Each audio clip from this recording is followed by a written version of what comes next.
Smileys Plastering, providing award-winning plastering and rendering services for over 25 years. I will handle everything from a small repair to a whole commercial building inside and out. Get a free quote day or night and every job gets a Smileys touch. Give us a call on 0417 730 926 or visit the website smileysplastering.com.au. You've moved over to Ascot this year. Can you explain your motivation for doing that? I guess an opportunity was presented to me where I could make a real difference to a club that has a really great history in the competition, but perhaps in the last few years has struggled in terms of its top team performing to the best of their ability. And I felt, you know, I owe Valleys a lot, but perhaps it was time to farewell the girls and the club that I've played with forever, because I think they're in a really good position, and come to a club where I can make a real difference. And for me, that was a carrot that was really tempting to take. And Ascot's got talent. I wouldn't have come here if they didn't have the talent and they didn't have good people. And for me, that was enough to tempt me into coming and hopefully the goal of making a real difference to a club that can once again, you know, really be competitive in the competition. I've got to ask, but why? Rather than playing with girls at an elite level, what is it that motivates you? I guess I've done that. I've played at the elite level. I don't. It's important, but winning a premiership is not as important to me as developing the talent of our sport. And if we can do that, if we can make it a stronger competition all round, it's better for everyone. It's better for hockey in Brisbane, it's better for hockey in Queensland, and ultimately it's better for Australian hockey, because we've got more people pushing for positions at the top level. And I think that's what it's about. It's no fun beating teams 15-0 and everyone, either side, don't enjoy that. And so I guess if we can make the competition stronger, then it's a good game every week that people turn up to play. So I've seen you out coaching. Can you tell us a little bit about what you do on that one-on-one level? Sure. I guess I love being able to share with kids and even older players the experience that I've had, and for me, and so much of hockey is visual, so I guess still being able to play and demonstrate things with the kids really helps them to learn and to improve, and also to understand, you know, the dedication required, that they can make a real improvement if they put in the time and the effort and have the passion to do it. And I think the girls in particular that I've been working with for 3 or 4 years are finally realising how good they can be, and for me that's really satisfying. So what do you think the biggest tip you could give anyone, having played at the elite level, to those girls that haven't, or boys that haven't? What's the biggest tip that you could give them? I guess I can only go by what worked for me, and I guess that was hard work and dedication and a real passion to improve, because you can be the best player in the world in terms of your skill level, but if you don't have it up here and you don't have the drive to improve, then you're never going to be the best player in the world or the best person for your team. And hockey's a team sport. You've got to get along with everyone, and if you don't want to make the person next to you better, then you're not going to be any better and your team's not going to be any better. So it's about, I think, realising that you have to work hard, you have to put in the extra hours, you have to do all of that in order to be the best. And if you don't have the best skill level, you can still be the best in other ways, the best that you can be, if that makes sense. That's something pretty hard to coach on the paddock. Yeah. Is there something on the field that you think specifically you could tell people that's what you feel that they should work on? I guess it's work rate and response to mistakes. Towards the end of my career, even though I'd played over 200 games for Australia, I got scared to make a mistake.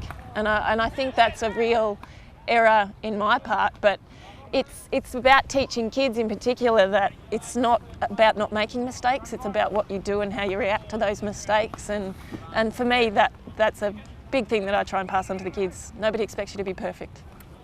My goal, I guess, is to share my knowledge, to inspire the next generation of hockey players, to encourage people to try and achieve what they want to achieve. Not everyone's going to play for Australia, but if a 11-year-old makes the under 11 C team for their school, then that's part of my goal. If we get more people playing team sports and more kids being active and staying in hockey longer, then my goal's been achieved. There's always someone else out there that you can inspire, and someone else that can hopefully pick up a stick and play the great game.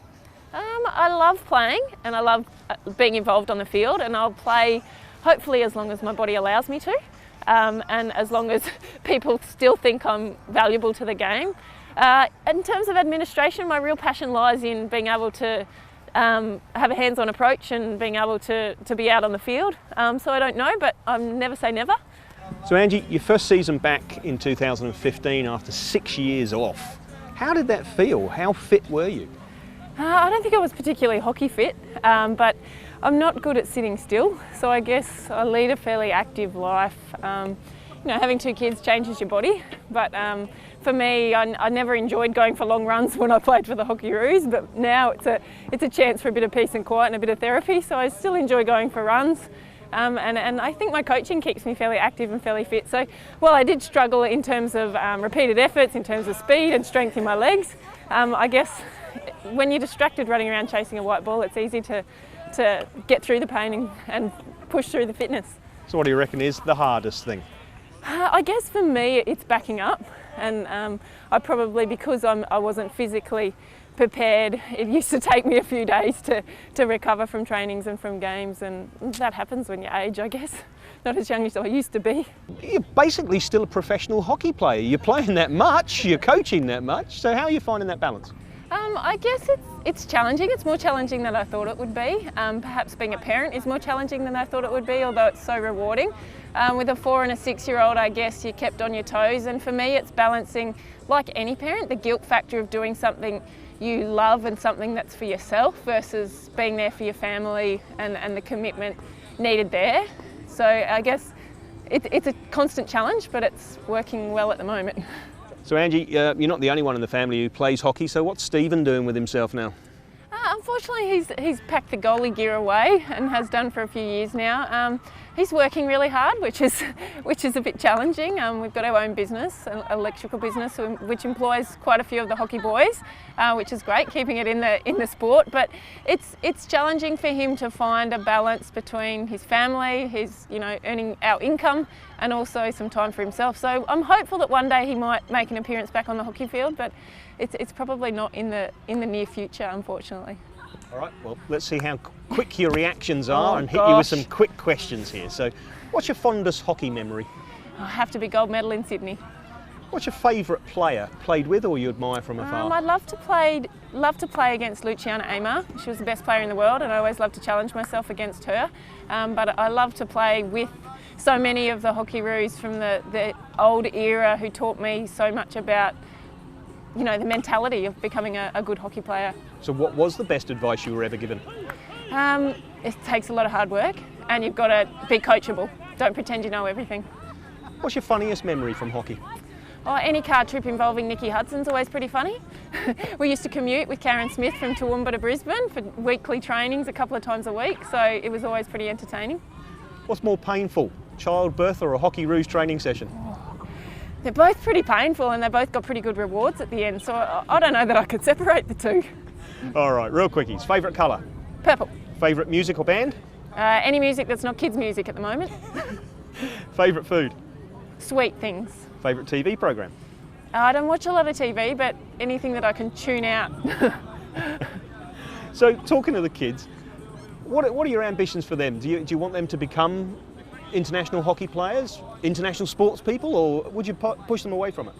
I guess I want them to follow their dreams. My parents never pushed me into anything, but they allowed me to do whatever I wanted to do. I did a lot of different sports. I was a ballerina, I was a runner, I was a softballer, and I didn't take up hockey till I was quite old, but they encouraged me to try whatever I wanted to and believed that I could be whatever I wanted to be. And so for my own kids, I'd love them to experience a team sport, but also know the dedication it takes to be a good individual athlete as well. So for them, I think sport will be part of their makeup. I hope it will be, because I think it's an important part of life and it teaches you amazing lessons. If they want to be good at it, or if they are good at something, then I'll support them without pushing them, hopefully. And I mean, the opportunity to represent your country was a dream for me, and something, I guess, if they so desire to do it, then I'll do everything I can to support them and help them to do that without being forceful, I hope. Thanks, Smiley. I've really enjoyed being your person of the week. Maybe the only time this year, depending how well I play.